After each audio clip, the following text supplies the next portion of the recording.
আসসালামু আলাইকুম রহমতুল্লাহি তাআলা ওয়া বারাকাতুহু। সম্মানিত ভাইরা, কেমন আছেন সবাই? আলহামদুলিল্লাহ, আমি ভালো আছি আল্লাহর ইচ্ছায়। তো আমরা জানি সকলেই যে সিয়াম সাধনার মাস আমাদের খুবই নিকটবর্তী, আমাদের দোরগোড়ায় চলে আসছে আলহামদুলিল্লাহ। আমরা দোয়া করেছি আল্লাহ সুবহানাহু ওয়া তাআলার হাবিব সাল্লাল্লাহু আলাইহি সাল্লামের সুন্নাত তরিকা অনুযায়ী রজব মাস আসার সাথে সাথে আমরা যে দোয়াটা পড়েছি, আল্লাহুম্মা বারিক লানা ফি রজব ওয়া শাবান ওয়া বাল্লিগনা রমাদান। আল্লাহ সুবহানাহু ওয়া তাআলা আমাদের দোয়াগুলো কবুল করেছেন আলহামদুলিল্লাহ। যে রমাদান পর্যন্ত ইনশাআল্লাহ আল্লাহর ইচ্ছায় আমরা পৌঁছে গেছি, প্রায় চলে আসছে আলহামদুলিল্লাহ। তো এখন এই সিয়াম সাধনাটা আমরা একটু দেখব বিজ্ঞানের দৃষ্টিকোণ থেকে। আমরা তো অবশ্যই সিয়াম সাধনা সহকারে অন্যান্য সমস্ত ইবাদতগুলা করব, অবশ্যই আল্লাহ সুবহানাহু ওয়া তাআলার সন্তুষ্টির লক্ষ্যে করব, নৈকট্য অর্জনের লক্ষ্যে আমরা আল্লাহ তাআলার সমস্ত ইবাদতগুলো করব। তারপরও আমরা দেখি যে আসলে এই সিয়াম সাধনাটা বিজ্ঞানের সাথে কতটুকু সামঞ্জস্য। আল্লাহ সুবহানাহু ওয়া তাআলা বলেছেন যে ইয়া আইয়ুহাল্লাযীনা আউযু বিল্লাহি মিনাশ শাইতানির রাজীম ইয়া আইয়ুহাল্লাযীনা আমানু কুতিবা আলাইকুমুস সিয়াম কামা কুতিবা আলাল লাযীনা মিন ক্বাবলিকুম লাআল্লাকুম তাত্তাকুন। তো আল্লাহ সুবহানাহু ওয়া তাআলা এখানে বলছেন শাহরু রমাদান আল্লাযী উনজিলা ফীহিল কুরআন হুদাল লিন-নাসি ওয়া বায়্যিনাতিন মিনাল হুদা ওয়াল ফুরকান, যে এই সিয়াম সাধনাটা এতটা গুরুত্বপূর্ণ, এতটা উপকারী প্রত্যেকটা মানুষের শরীরের জন্য, মানুষের জন্য আত্মিক এবং শারীরিক উভয়ের জন্য এতটা জরুরি, যার কারণে আল্লাহ সুবহানাহু ওয়া তাআলা পূর্ববর্তী যত নবী রাসূল আসছিলেন প্রত্যেকটা নবী রাসূলদের জন্য এই সিয়াম সাধনাটা আল্লাহ সুবহানাহু ওয়া তাআলা ফরজ করে দিয়েছিলেন।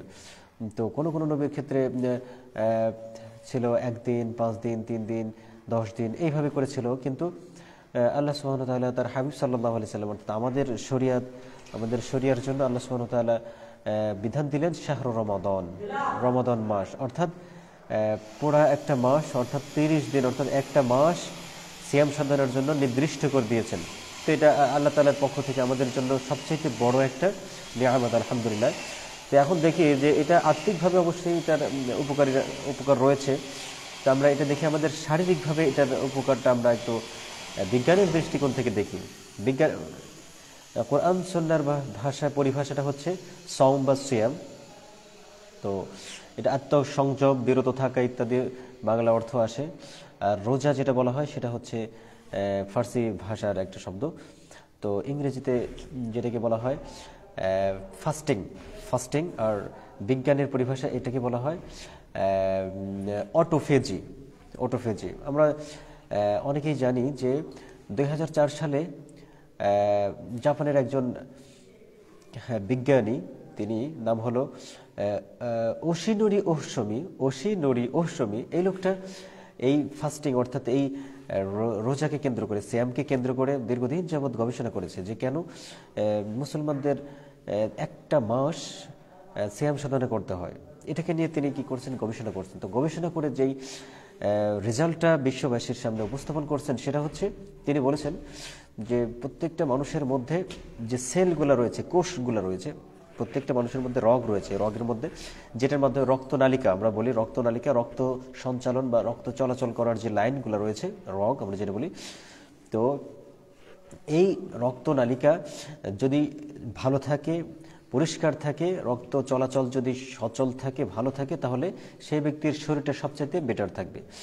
কিন্তু তিনি গবেষণা করে দেখেছেন যে প্রত্যেকটা রক্তনালিকার মধ্যে, মানুষের শরীরের মধ্যে অসংখ্য কোষ রয়েছে, সেল বা কোষ রয়েছে, যে কোষগুলো জীব, এই কোষগুলোর কাজ হচ্ছে শুধু খাওয়া এবং টয়লেট করা, প্রস্রাব পায়খানা করা।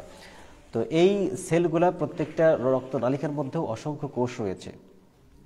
তো দেখেন আমরা কি করি, আমরা যেমন আমরা পেটে, আমাদের শরীরের জন্য আমরা যখন খাবার গ্রহণ করি, ওই খাবারটাই আমাদের প্রস্রাব পায়খানা হয়ে বের হয়ে চলে যায়। তো সেল যে কোষগুলো রয়েছে ওইগুলাও ওরা খাবার খায়, ওদের খাবার দরকার হয়, খাবার খায়, এবং খাবার খাওয়ার পর ওগুলাও প্রস্রাব পায়খানা করে। তো তিনি গবেষণা করে তিনি বলেছেন যে মানুষ প্রত্যেকটা রক্তনালিকার মধ্যে সেল রয়েছে, অসংখ্য সেল রয়েছে, আর এই সেলগুলা কি করে, প্রস্রাব পায়খানা করে। প্রস্রাব পায়খানা করার পরে ওই রক্তনালিকাগুলো জমাট বাঁধে, ময়লা আবর্জনায় জমাট বেঁধে যায়। আর এই জমাট বাঁধার কারণে মনে করেন যে যদি ওটা পরিষ্কার না করা হয় তখনই মানুষের শরীরে বড় ধরনের রোগ বালাই সৃষ্টি হয়, যেমন হার্ট ব্লক, হার্ট মিউস, ঠিক আছে, ইত্যাদি বড় ধরনের রোগ বালাইগুলা মানুষের শরীরের মধ্যে সৃষ্টি হয়ে যায়।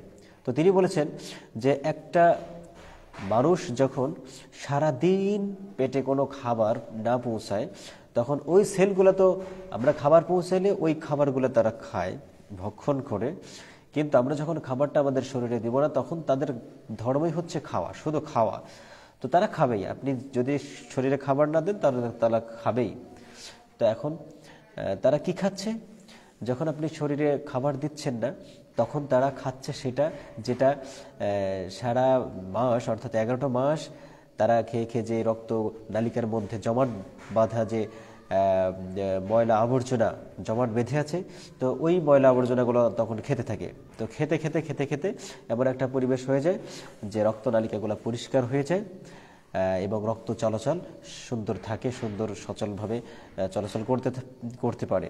এই জন্য প্রত্যেকটা মানুষের দরকার এই রোজা বা এই ফাস্টিং করা, অটোফেজি, এটা প্রত্যেকটা মানুষকে এই অটোফেজি করা দরকার। হিন্দু, মুসলিম, খ্রিস্টান প্রত্যেকটা মানুষের, তিনি বলছেন যদি মানুষ শারীরিকভাবে সুস্থ থাকতে চায়, সুন্দর জীবনযাপন করতে চায়, তাহলে অবশ্যই তাকে অটোফেজি করতে হবে। অটোফেজি অর্থ হচ্ছে আত্মভক্ষণ, অর্থাৎ নিজেকে নিজে খাওয়ানো। তার মানে নিজের সেলগুলা নিজের মধ্য থেকে যে ময়লা আবর্জনাগুলো আছে এগুলা খেয়ে খেয়ে পরিষ্কার করে দেয়, তারাও খাবার পায় এবং এই খাবারগুলা বা অর্থাৎ এই ময়লা আবর্জনাগুলা রক্তনালিকার মধ্যে জমাট বাঁধা যে ময়লা আবর্জনাগুলা এগুলা খেয়ে পরিষ্কার করলে পরে রক্ত চলাচল সুন্দর থাকে, মানুষের দেহে রোগবালাই থাকে না, হার্ট ব্লক, হার্ট মিউস, হার্ট অ্যাটাক, এই ধরনের বড় ধরনের মারাত্মক ঝুঁকিপূর্ণ রোগ থেকে আল্লাহ সুবহানাহু ওয়া তাআলা ব্যক্তিকে কি করেন? সুস্থতা দান করেন, একেবারে মুক্ত করে দেন। সুবহানাল্লাহ। তো এখন কথা হচ্ছে আল্লাহ সুবহানাহু ওয়া তাআলা এই বিধানটা ফরজ করে দিয়েছেন আমাদের জন্য, বাধ্যতামূলক ফরজ করে দিয়েছেন। একটি মাস, অর্থাৎ বছরে একটি মাস ফরজ করে দিয়েছেন। তারপর আলহামদুলিল্লাহ আমরা অনেকেই প্রত্যেক মাসে 3 দিন রোজা রাখি, অনেকেই 1 দিন রোজা রাখি, আশুরার রোজা রয়েছে, শাওয়াল মাসের রোজা রয়েছে। এই সমস্ত রোজাগুলা রাখার দরুন মুসলিমরা আলহামদুলিল্লাহ আল্লাহর ইচ্ছায় অনেকাংশে এই বড় ধরনের মারাত্মক রোগ থেকে, ঝুঁকিপূর্ণ রোগ থেকে আল্লাহ তাআলা তাদেরকে হেফাজত করেন। এই জন্য দেখেন আমাদের সমাজে যারা রোজা রাখে না, অবহেলা করে যারা রাখে না, তো তাদের জন্য শারীরিকভাবে অনেক ক্ষতিগ্রস্ত হয়, অনেক দিক থেকে ক্ষতিগ্রস্ত হয়। তো আমরা শুধুমাত্র এই শারীরিক উপকারের জন্য যে রোজা রাখবো সেটা নয়, আল্লাহ সুবহানাহু ওয়া তাআলার বিধান পালনার্থে আমরা রোজা রাখবো বা সিয়াম সাধনা করব। কারণ এই সিয়াম সাধনা করার দরুন আল্লাহ সুবহানাহু ওয়া তাআলার সন্তুষ্টি অর্জন হবে, আমাদের আত্মশুদ্ধি হবে, আল্লাহ তাআলার নৈকট্য অর্জন হবে, আত্মশুদ্ধি হবে। পাশাপাশি আমাদের শারীরিকভাবে আমরা ফিট থাকতে পারবো, ফিটনেস থাকতে পারবো, সুন্দর সুস্থতার একটা জীবন আমরা পাবো এবং এই জীবন দ্বারা আমরা আল্লাহ সুবহানাহু ওয়া তাআলার গুণগান, তার ইবাদত বন্দেগী সুন্দরভাবে করতে পারবো। এই জন্য সুপ্রিয় দর্শক মণ্ডলী,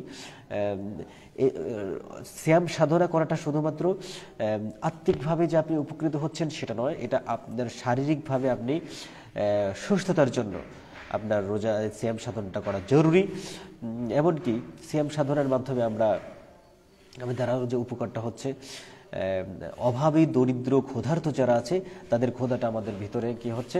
জাগ্রত হচ্ছে। আমরা তাদের দুঃখগুলো আমরা বুঝতে পারি যে আসলে একটা লোক না খেয়ে থাকলে ক্ষুধার যন্ত্রণাটা আমাদের মধ্যে উপলব্ধিতে আসে। সারাদিন যখন আমরা না খেয়ে বিকেলের সাইডে, যখন পরন্ত বিকেলের সাইডে আমরা ক্ষুধার যন্ত্রণা এতটা আমাদের ভিতরে করে, যার কারণে তখন আমরা বুঝতে পারি যে আসলে পৃথিবীর অসংখ্য মানুষ রয়েছে যারা ক্ষুধার্ত, যারা দিনের পর দিন, মাসের পর মাস পেট পরে খেতে পারে না, তারা কতটা ক্ষুধার যন্ত্রণা। আল্লাহ সুবহানাহু ওয়া তাআলা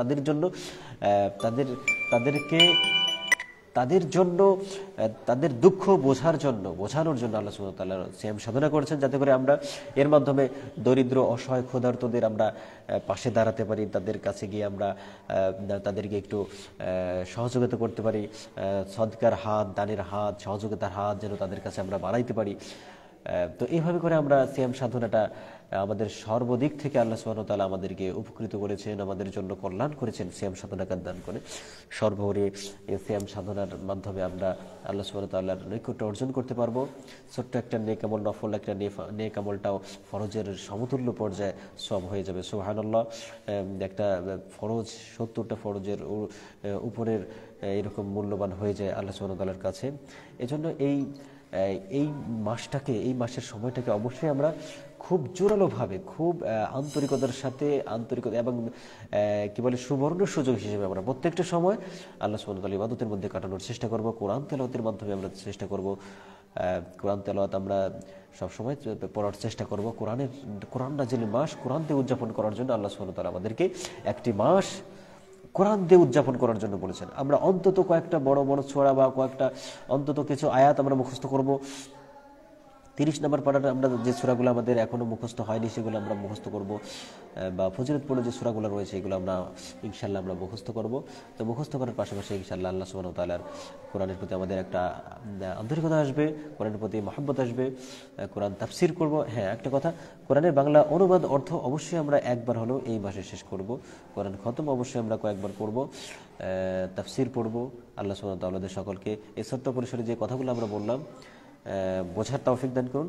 পাশাপাশি আমরা যেন এই কথাটা মানুষের মধ্যে যেন আমরা ছড়িয়ে দিতে পারি, এই জন্য শেয়ার করার জন্য আমি রিকোয়েস্ট করছি।